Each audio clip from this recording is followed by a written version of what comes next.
রাইসা যখন পাখির সাথে কথা বলার চেষ্টা করে তখন কথা রিপিট করে, এই পাখি ভাত খাবি?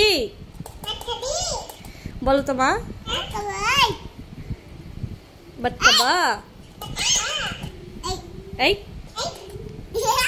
কালকে আমি ওকে টাকু করে দিছি, আর সেই হচ্ছে টাকু করার পর ওর হচ্ছে এই এই কথা রিপিট করিস কেন? হ্যাঁ তো হচ্ছে টাকু করার পর ও হচ্ছে কান্নাকাটি, কি অবস্থা, কান্নাকাটি শুরু করছিল।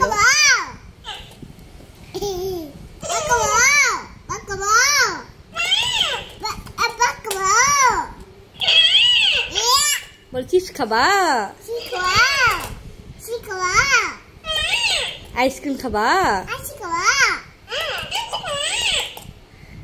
আইসি খাবা? আম খাবা?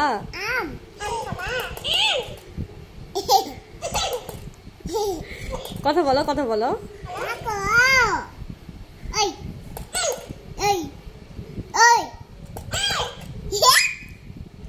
এটা কথা রিপিট করে, আমি যেটা বলবো সবগুলো রিপিট করবে, আমার মেয়ে যেটা বলবো রিপিট করবে। রিপিট করতেছে কথা, এটা জিগাও তো কি খাবে?